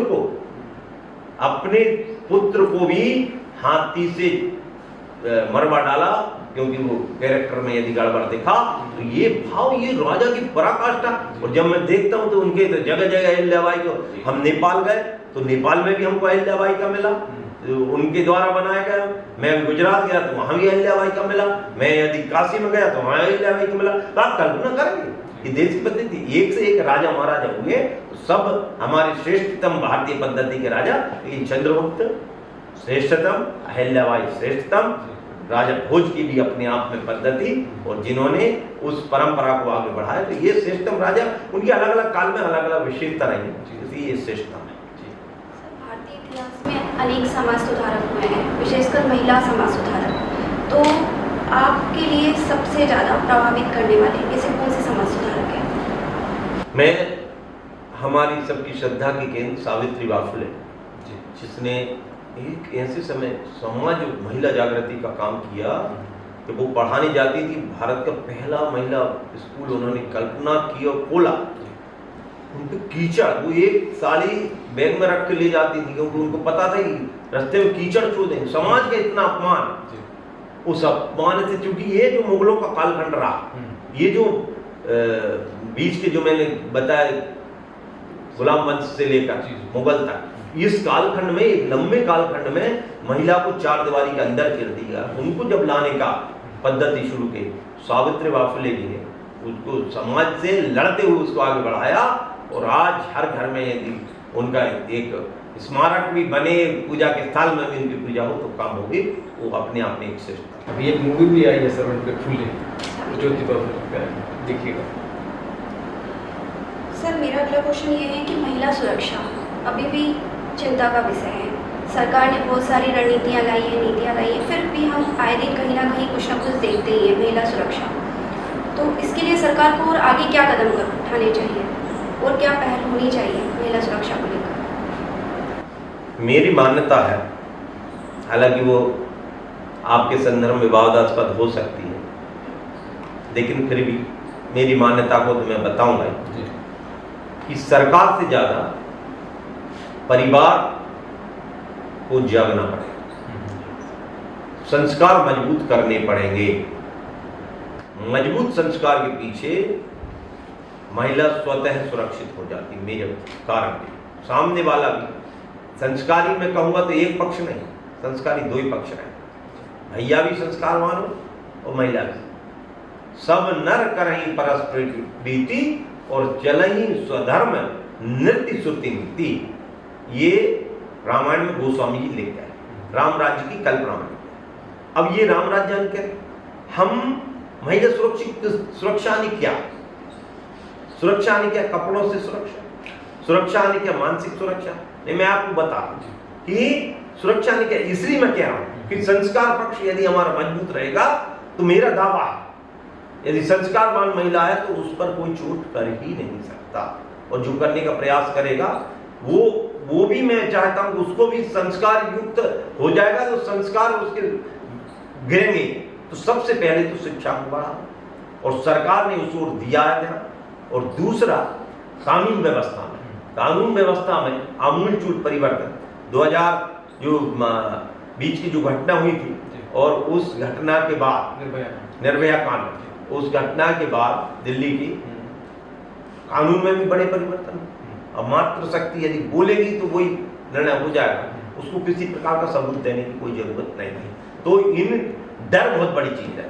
तो कड़े कानून बन गए, महिला पहले से ज्यादा, और अभी भी ऐसी घटना होती है तो लगातार समाज भी अब आगे आ रहा है। पहले हम देख रहे हैं हमारे यहाँ, तो मैंने वो काल भी देखा है मेरे गांव में, एक बिटिया यदि विदा होती थी पूरा गांव सहयोग करता। तो आज भी है कई जगह पद्धति, लेकिन अब शहरीकरण हो गए हैं, गार्डन्स में शादियां पहुंच गई हैं, तो पूरा गांव का दामाद आता था, पूरा गांव अलग अलग घर पर निमंत्रण करता। अब कल पूरे गांव का दामाद होता। मैंने तो वो दिन भी देखे हैं जब, क्योंकि मेरे दादाजी के साथ में यात्रा जा रहा था, तो एक गांव में यदि रुके और वहां का पानी पीने की बात नाई ने बोली, नाई गाड़ी तांगा चलाते थे, हम भी थे, तो बोले नहीं हम तांगा पानी नहीं पी सकते। क्यों नहीं पी सकते? नहीं, वो लोटा भी घर रख रहे थे, लगाइए पूरा लगा ले लेते हैं। अब मैं अपने गांव के भाई फलानी हरिजन की मोड़ी भी आई, अपन जगह पानी बेच, यानी ये रास्ता मैंने देखा, उसको बुलाया गया तथाकथित, उन्होंने उनके उसमें से धोती में से निकाल को दमाद आया, उसने धरती मैया के पैर पड़े, ने भी धरती मैया के पैर पड़े, उसको कुछ विदा दी, उसके बाद उस गांव में पानी पिया। ये पद्धति हमारे देश की थी। हमारे यहाँ नव दुर्गा की पूजन हो रहा है, मातृशक्ति के पूजन हो रहा है। इसके बाद यत्र नार्यस्ते पूजन्ते रमन्ते तत्त देवता यत्र तास्तु न पूजन्ते तथास्तु फला की, यही हमारी वेद वाणी है कि जिस घर में माता बहनों की पूजन होगी उस घर में देवता निवास करेंगे। ये पद्धति साधारण है, और मैं तो स्वतः मेरे को तो देवियों के चरण ही दिखाई देते हैं, और उसी भाव के साथ वो भी मेरी बड़े होने का कारण एक हो सकता है। इसलिए मैं तो ये मानता हूँ संस्कार यदि मजबूत होंगे तो सरकार को भी संबल मिलेगा। यदि संस्कार पक्ष को उठाया, कानून कड़ा होने चाहिए। सर, मूलतः आप किसान ही हैं और आपने कई कृषक आंदोलन किए हैं। हमारी जो कृषि है वो मानसून के साथ जुआ है, कहीं ना कहीं अभी भी कृषि घाटे का सौदा है। तो सरकार ने बहुत सारी नीतियाँ लाई, पर फिर भी अभी भी हम देखते हैं कि हमारी जीडीपी में कृषि का उतना योगदान नहीं है जितना होना चाहिए। तो इसके लिए क्या प्रयास होने चाहिए? देखिए, खेती भारत का मूल आधार रही है, और खेती के बिना भारत की कल्पना संभव है। खेती की आत्मा किसान है, और किसान को जीवंत रखना सरकार और सबकी जिम्मेदारी है। और उसी भाव के साथ हमारी सरकार जो काम कर रही है, मूल 4 थीम और साथ में और भी जोड़ दी गई कि किसान की खेती कैसे लाभ हो, तो उसका उत्पादन बढ़े, उसकी लागत की कीमत घटे, उसको अच्छा मूल्य मिले, और जब कोई संकट आ जाए तो संकट के समय उस पर सरकार की गारंटी रहना चाहिए, जिसके तहत सरकार ने योजना बनाने शुरू, चाहे वो बीमा की योजना हो। कोई संकट आ जाए तो सरकार खड़ी है, किसान अभी तत्काल में, मैं भी कुछ जगह गया, मौसम गड़बड़ाया तो कुछ जगह नुकसानी की खबर भी आई, तो सरकार ऐसे संकट के समय खड़ी रहे, इसलिए सुरक्षा कवच सरकार का होना चाहिए। ये नीति पर हमने काम किया। इसके पहले की जो सरकार रही, विशेषकर कांग्रेस, उसने कभी आरबीसी 6000 में कोई परिवर्तन नहीं किया। आरबीसी 6000 वही वो अंग्रेजों के 1935 का जो अधिनियम चल रहा था उसको जैसा का तैसा लागू करने का काम किया, और 1956 में भी वही की वही नहीं थी। जिनको आके पहली बार मध्य प्रदेश के मुख्यमंत्री माननीय शिवराज सिंह जी चौहान बने तो पहली बार नीतियों को बदलने का काम किया, आरबीसी 6000 में आमूलचूल परिवर्तन किया और किसान को इकाई नीचे तक ले जाने का काम किया, जिससे प्रत्येक किसान को लाभ हो सके। पहले उपहास का पात्र हुआ करता, 2-2 रुपए की चेक मिलती थी, उसको लाख का नुकसान हो जाए 2 रुपया का चेक उसको दे दिया। ये सरकारी मान्यता थी कांग्रेस के जमाने। अब इन मान्यताओं को समाप्त करके और भारत में ऐसी नीतियां संचालित की गई। माननीय मोदी जी मध्य प्रदेश में ही आए थे, शेरपुर से उस नियम का, बीमा पॉलिसी को बनाना शुरू किया। अब किसान के अनुरूप नियम बने, क्रेडिट कार्ड की देखें, किसान के अनुरूप, किसान को बीज और खाद उपलब्ध कराने की बात आ रही तो सरकार उसको उपलब्ध कराने का काम कर रही। किसान की फसल विविधीकरण की बात आ रही तो सरकार उसको देने का काम कर रही। किसान को मूल्य की बात आ रही, मैं गारंटी लेता हूँ आज तक की सबसे बड़ी ऐतिहासिक खरीदी यदि कभी हो रही है इस भारतीय जनता पार्टी की केंद्र और राज्य की सरकार के कार्यकाल में हो रही। एक जमाने में कोई खरीदी को जानते ही, एक जमाने में हमने देखा है कि 2 कुंटल गेहूं 1 तोला सोना जाता था। ये हमने नहीं तो 1970 के दशक में जब हम पैदा हुए, लगभग उसके कुछ साल पहले की बात, 1970 का दशक आज भी नेट में खोल के देखोगे 2 कुंटल 120 रुपये तोला होता, 60 रुपये कुंटल गेहूं मिलता था। अब 1 लाख रुपया हो गया तोला घट गया, 12 ग्राम की जगह 10 ग्राम हो गया हो गेहूं के रेट।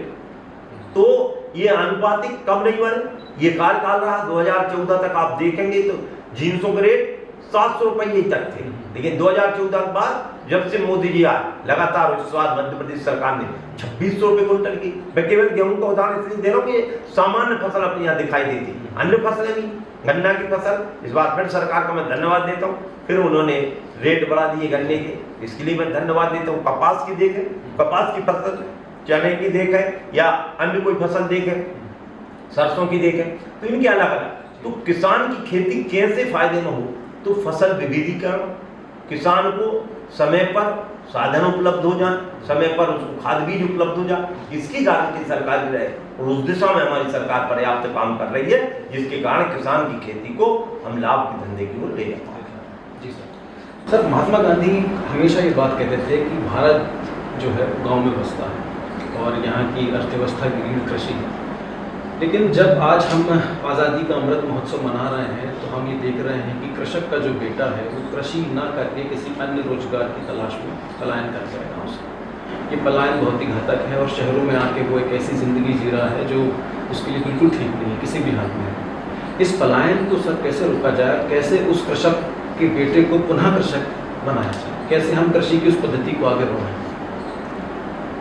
देखिए, ये महात्मा गांधी से लेकर जितने भी हमारे पुरातन इतिहासकार रहे वो इस चीज़ को जानते भी थे और मानते भी। इसलिए महात्मा गांधी ने चरखा हाथ में लिया था और कपास के उत्पादन उन्होंने तो उस समय आत्मनिर्भर भारत की कल्पना करी। अभी मैं गुजरात गया, सरदार पटेल के आश्रम में भी गया जहाँ महात्मा गांधी आते थे, उसको भी मैंने देखा। तो मैं ये कह सकता हूँ कि उनने उस समय आत्मनिर्भर की बात, भारत की कल्पना कि हम कोई विदेशी सामान अपनाएंगे नहीं, भारत का पैसा विदेशों में।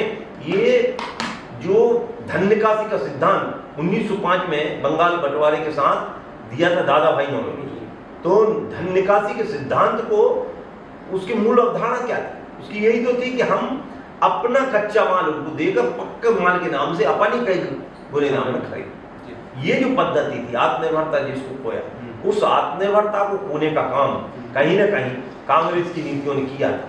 उसको पुनः स्थापित करने का काम हम कर रहे हैं अपने देश में। अभी हमारे यहाँ एफपीओ की शुरुआत हुई, 10,000 एफपीओ देश के अंदर बनाए हैं। हमारी महिला स्व सहायता समूह गेहूं की खरीदी जैसे काम कर रहे हैं। हमारे ऐसे अनेकों ग्रुप हो रहे हैं जो छोटे छोटे उत्पाद बनाकर, चाहे वो प्राकृतिक उत्पाद का है, चाहे प्राकृतिक कंपनियां का है, जो उस उत्पाद को बना रहे हैं। कल ही मैं एक व्यक्ति से ऐसे मिला, श्रीवास्तव जी, जो लगे थे उस उत्पाद की बात कर रहे हैं। मैं भोपाल में भी उसको जाके देखा। अंत्येष्टियां हमारी गोकाष्ठ से होने लगी हैं, गौ माता के गोबर की वहां तक वो हो गई है, तो उसकी डिमांड अपने आप में बढ़ गई। मेरा कहने का तात्पर्य है, जब तक हम इस आत्मनिर्भर भारत अपने काम में परिवर्तन नहीं करेंगे, तब तक ये देश बढ़ नहीं सकता। इसलिए खेती किसानी में तो कई खेती अब लाभ का धंधा कैसे दिखाई दे, तो मैं अब दावा कर रहा हूं, हमारे यहाँ कौली के रेट, पहले कौली आने होता है, किसी को खोट दे देना, सामान्यतः भाषा में खोट कहते हैं, हमारे यहाँ कौली कहते हैं, खोट देना। ये पहले खोट 100-500 रुपये एकड़ में जाते थे, आज 50,000 रुपये सामान्य बात हो गई। यदि यही माखन नगर में चल जाओ, नामदापुरा में चल जाओ, कोई भी ले लेगा, आंख मूंद के ले लेगा 50,000 रुपये प्रति एकड़, जिसके पास कोई साधन नहीं, वो बाहर जाके 50 रुपये। इसका अर्थ क्या है? वो 1 एकड़ में 50,000 ज्यादा कमाएगा जब तो 50,000 में लेगा, नहीं तो वो क्यों लेगा?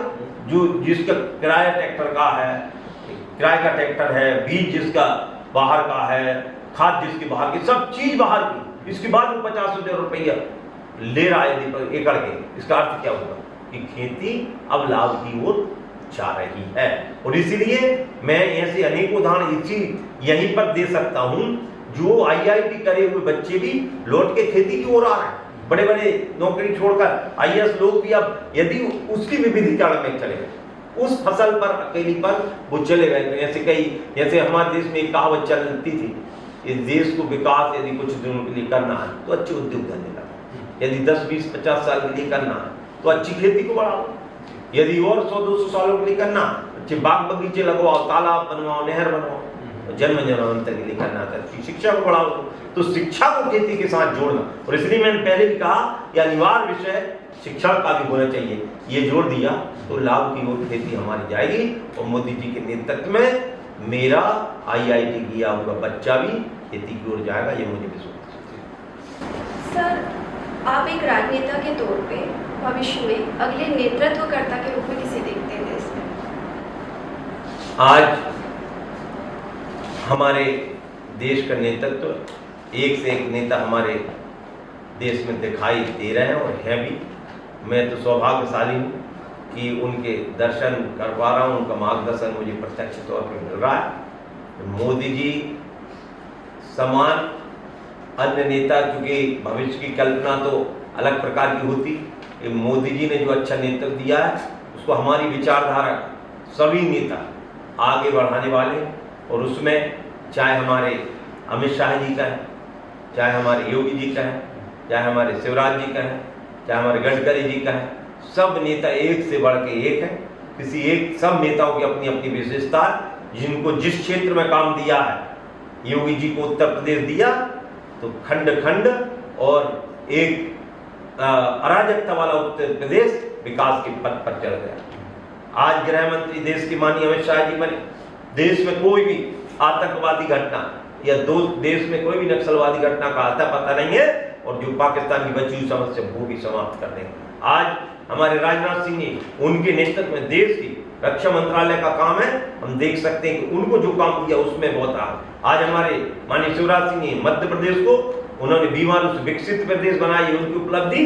और अब देश के क्षेत्र, कृषि के क्षेत्र में भी वो बहुत अच्छा श्रेष्ठतम काम करती हुए आगे बढ़ रहा है। ऐसे अनेकों नेता, मैं तो जिस नेता को गडकरी जी को ले तो कोई कल्पना नहीं करता था। मैंने तो अपने पढ़ते हुए काल में कभी 4 लेन देखा तक नहीं था, अपने मध्य प्रदेश में तो था ही नहीं।